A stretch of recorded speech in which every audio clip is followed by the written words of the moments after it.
Had you heard that song before? It's a beautiful rendition. The Aaronic benediction from number 6. Let's pray. Yeah. Lord, may the words of my mouth and the meditations of our heart be pleasing in your sight, O Lord, our Redeemer. Amen. All right, so here we are, jumping forward a couple of sections to Jacob and his that stairway or ladder to heaven. All right. A word about Jacob. I mean, honestly, this is kind of a silly story that we read earlier. It's a little bit ridiculous, actually, if you pause to think about the details of that story that has been passed down to us. And it's also interesting to consider the person of Jacob. Now, I could lists that I could find on the internet, people's most favorite characters in the Bible. Jacob wasn't in there. He's not a good to look to and go, yeah, like he's obviously a good person. Kind of live up to what he's doing. No, so he's not exemplary from a moral perspective.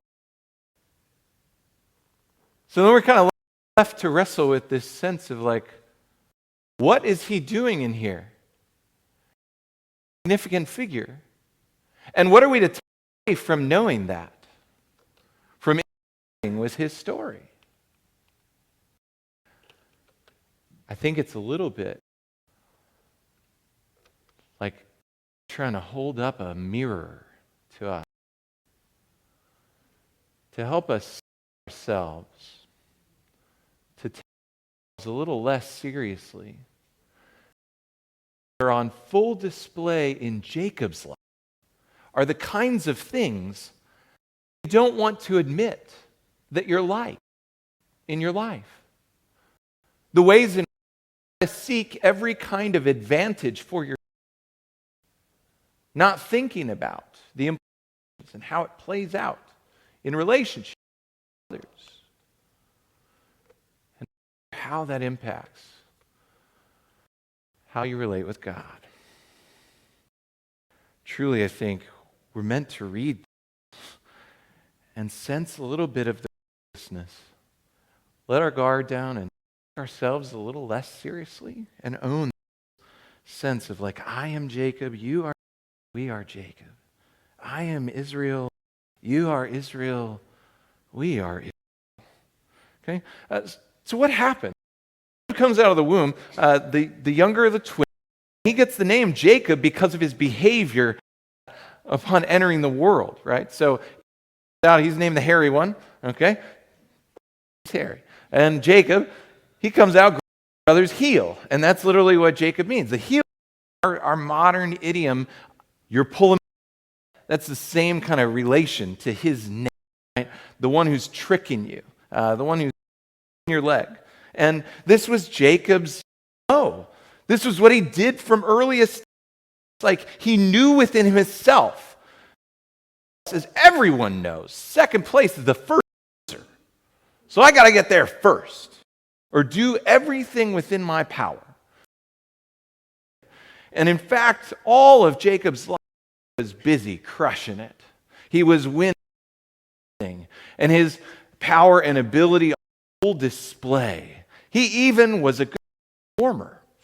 He was an actor convinced, who swindled his the birthright and then convinced his that he was his older brother, right? How ridiculous is this? The kinds of things he gets away with. It's like, here he is, pictured with Esau, this painting by Tissot, and so he gets him out of that, right? And then with his father Isaac, there his is kind of egging him on, participating in the deception. And of course, the best liars don't deceive other people; they have to deceive themselves. Play their role, but think about all the details that are included in this story. So first of all, the order, Isaac, to Esau. And he's like, I'm on my deathbed. I need my last. Why don't you go get it for me, right? Now, if you to the whole story, Isaac lives another plus years from this moment. Is it melodramatic about how hungry he is in order to send his son to go get to it? I don't know, right? Then he's like, well, what's the deal? You came to bag a buck that early, and here you sound like Jacob, feel like Esau, right? And so he feels the goat skin, Esau, right?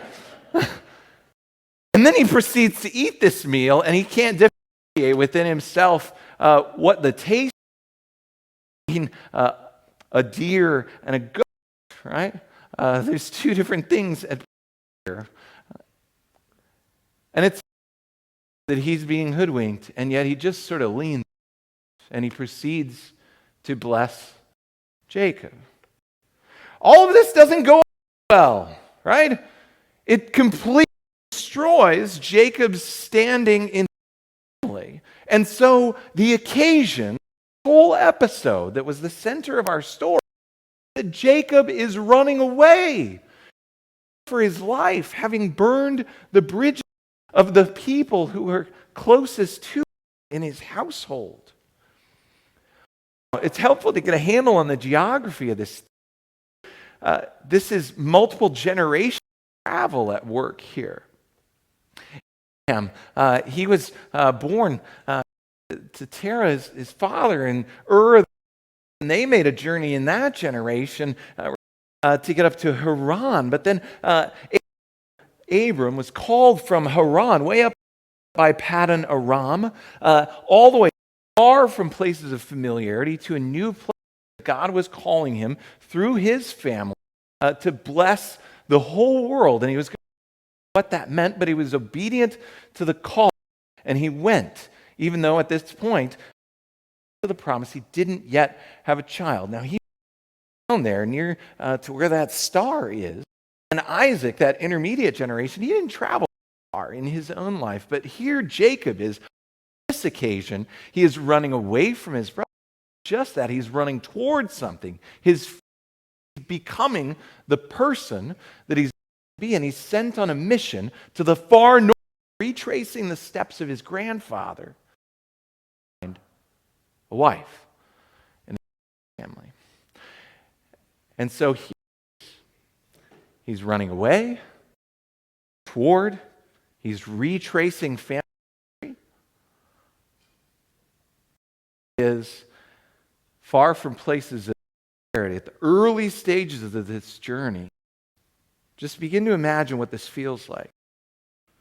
He's running for his life. He's humbled, he's uncertain, he's afraid. He no longer has to perform to someone immediately nearby to trick into or convince of something, right? No longer trying to achieve something in some moment. And he pauses along this journey. And what does he choose for a pillow? How ridiculous is this, too? He chooses a stone, right? Think it through, Jacob. Right. But he didn't prepare for. And Jacob didn't react this way, best we can tell. But he has the opportunity in this moment when he's on the ground. He's got the makings for a very potent spiritual experience. Because he's running away, he's running toward, he's retracing family steps, and he finds himself alone in creation. Some of our students, again, they've been away, and they've been disconnected from their phones and screens. And they've been left to face comfortable silence sometimes of needing to sit with their own for a little longer than we're prone to when those easy options, right? In this space, opportunity to experience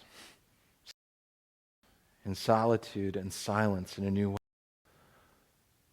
This is potent stuff. We can actually create the possibilities of such experiences in our lives. We can remove ourselves from the noise with which we surround ourselves on a daily basis and find ourselves able to hear what God may have been saying to us all along. So that's all the context. I mean, what is the content of this? Right? He starts to see a vision of angels ascending and descending on this stone staircase. Call it a ziggurat. It's been referred to as the ladder, right? That word often. And so the bottom line is some sort of bridge between heaven and earth. And the voice from God speaking directly to Jacob. And lo and behold, Jacob didn't show any specific remorse for what he was doing. He didn't go mea culpa. And neither did God lean in and just chew him out. As you would expect, God would have been very justified in doing.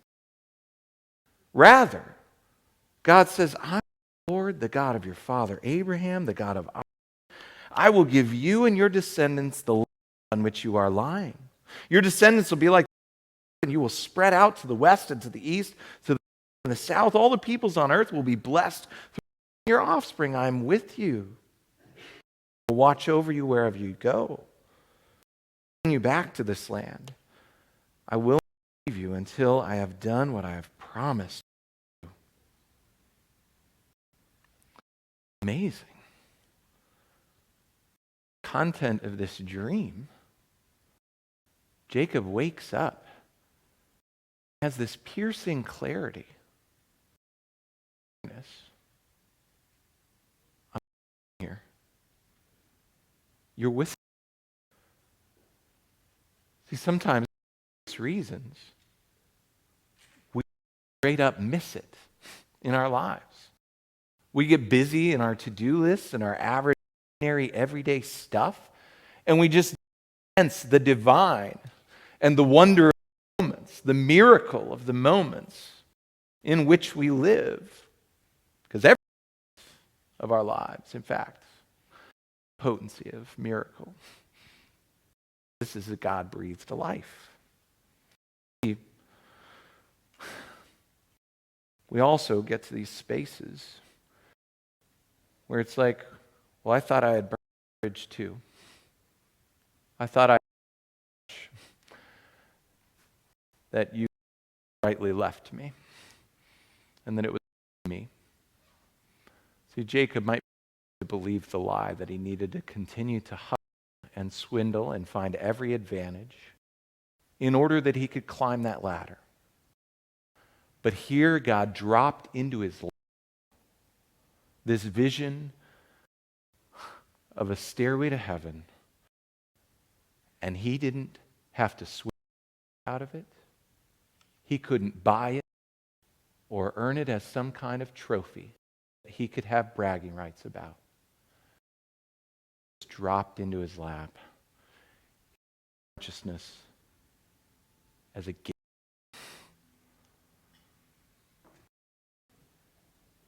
See, surely the Lord is in this. And I was not aware of it. Awesome is this place. This is none other than the house of God, the gate of heaven, right? I would dare to propose to you that this is a one-off event. That we, who are like Jacob, have piercing moments of clarity like this, right in the midst of our journeys, as we're working through family issues, as we're letting our past or running away from things done, as we're running toward our future and chasing, we are afraid and finding ourselves alone. God can these wonderful moments of clarity right in front of us. These gifts that give us the to keep going, that give us hope for the journey that He knows that we need, but we're not so quick to admit. Because that would be to accept help. See, Ken Bailey, a Middle Eastern scholar, said this: Jacob's is a story from his family and land and a return to both. And in the process, Jacob becomes Israel. His story, as you read it in the Bible, is really honest and unpretentious. It leaves little room for pride in self and achievement. It rather places the credit. Credit is due. Maybe that's part of the point, that we're to see too how we are like Jacob. See, the story, it might not be one of morally exemplary behavior. I'd like to tell you that even upon this occasion, Jacob was first awakened in an amazing way to God's presence with him, the affirmation of God's promises, that all of a sudden Jacob got it all together, and he started treating other people better, or he made decisions. No, old habits die. He would continue to struggle at least 20 more years. And hoodwinks his uncle Laban in return to the trick that was on him. So there must be something more in this story. Remind us that maybe life is just about hustling for the win, but maybe there's grace to be. See, who was Jacob's great grandson who blessed the world? Jesus. We know him in whom there was no deceit.